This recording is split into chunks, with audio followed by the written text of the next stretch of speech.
Voici donc quelques extraits de ce que vous verrez dans cette vidéo. Aujourd'hui, nous recevons donc des invités, des gens qu'on aime beaucoup, et on va donc cuisiner ensemble. Je vais faire plusieurs petites préparations et je vais vous partager les différentes recettes que je vais réaliser. Voilà. Et aussi, je vais vous montrer à quoi ressemble la décoration de la table que j'ai réalisée. Voilà. Donc, je vous laisse donc en image et surtout, ayez du plaisir à me regarder cuisiner.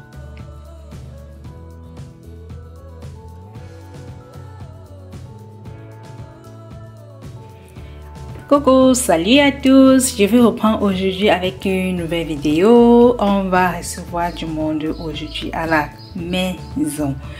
Voilà, donc je vais vous montrer un peu ce que j'ai prévu cuisiner pour nos invités.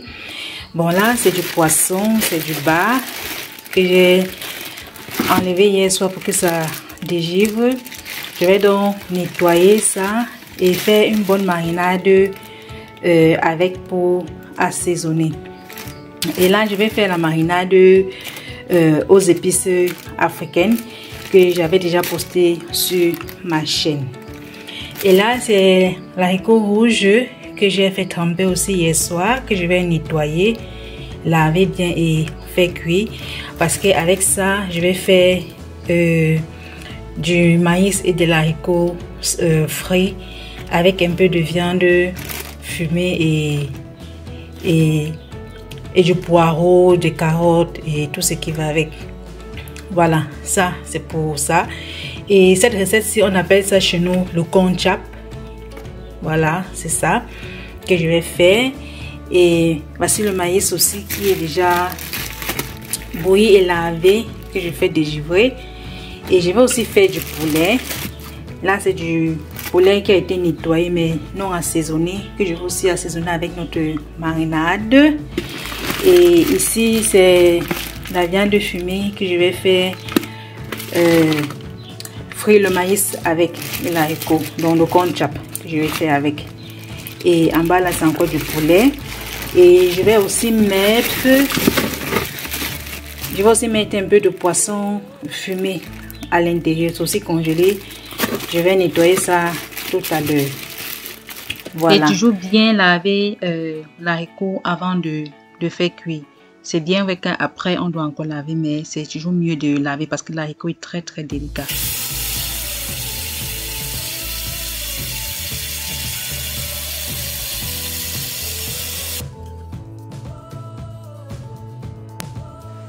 Pour cuire l'haricot, donc j'ai donc mis ça dans la cocotte minute là pour que ça aille vite. Je mets de l'eau et je mets un peu de sel. Je vais mettre aussi un peu de sel gemme ou encore appelé chez nous le kanwan. Et ensuite je vais aussi ajouter un peu d'huile. Et l'huile que je vais ajouter là va neutraliser le sel gemme pour que ça ne boue pas jusqu'à déborder de la marmite. Donc c'est vraiment très très important de mettre un peu d'huile, sinon ça va déborder.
Les poissons sont donc terminés, j'ai donc terminé de nettoyer.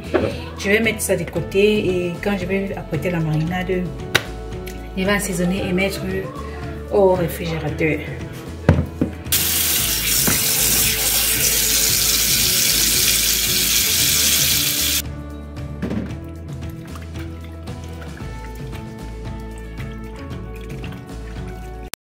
Les poulets donc c'est nettoyé. Je vais donc réaliser la marinade et puis assaisonner avec avant de mettre au four.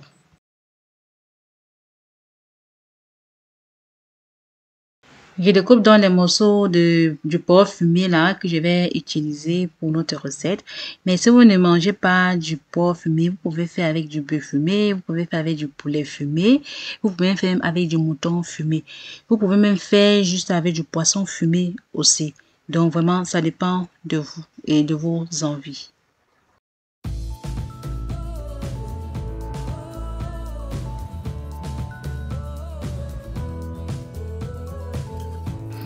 Voilà dans le poisson fumé que j'ai nettoyé, je vais aussi mettre ça de côté. Donc j'apprête d'abord tout avant de commencer avec la préparation.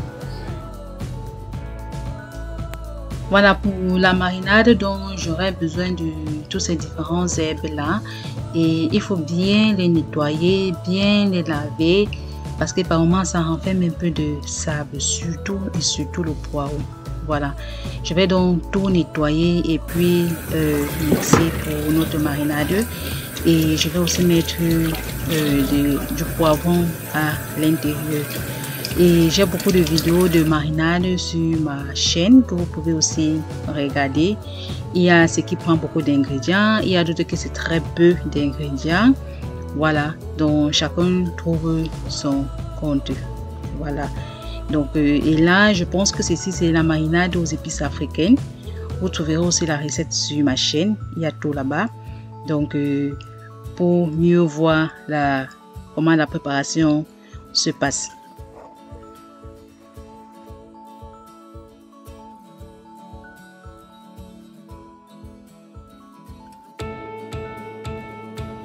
Après avoir donc tout nettoyé, comme vous voyez là, j'ai donc mis dans le mixeur, dans le Thermomix là, et c'est avec donc ça que j'ai mixé bien et ça mixe vraiment très bien. Et si vous n'avez pas le Thermomix, on n'a pas absolument besoin de ça. Donc vous pouvez mixer ça dans n'importe quel mixeur, voilà, et ça va aussi quoi. Ou au pire des cas, si vous avez un mixeur plongeant, vous pouvez aussi utiliser. Vous faites d'abord cuire vos épices et ensuite vous mixez avant de verser dans vos viandes ou bien dans vos poissons.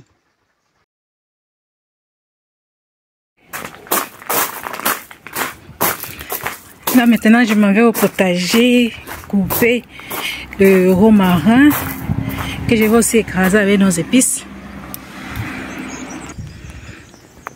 Ça sent tellement bon. Voilà. Et là, cet arbre aussi que vous voyez là, qui va jusqu'au fil électrique là-haut. Tout ça là, c'est le laurier. Et ça sent terriblement bon. C'est ça que j'utilise chez moi quand je fais mes vidéos. Quand je viens toujours chez ma soeur comme ça là, je cueille toujours ces feuilles là et je rentre mettre ça dans mon congélateur. Et j'utilise ça doucement, doucement. Jusqu'à ce que je revienne encore ici ou bien quand elle vient chez moi, elle me ramène toujours quelques feuilles de laurier. Et ça sent tellement bon. Là maintenant je veux couper le thym. C'est un peu mélangé avec des herbes. Je vais couper quelques branches de thym.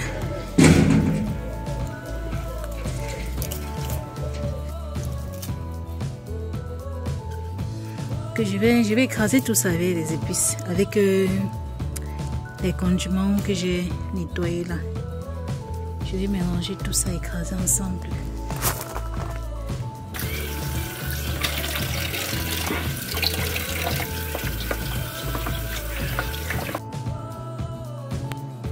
Maintenant, dans la deuxième portion, dont j'ai ajouté les herbes que j'ai cueillies dans le jardin là-bas, voilà. Et je mixe donc aussi et je mets aussi un peu de tomate. Je crois que c'est une tomate que j'ai ajoutée, voilà. Et je mixe donc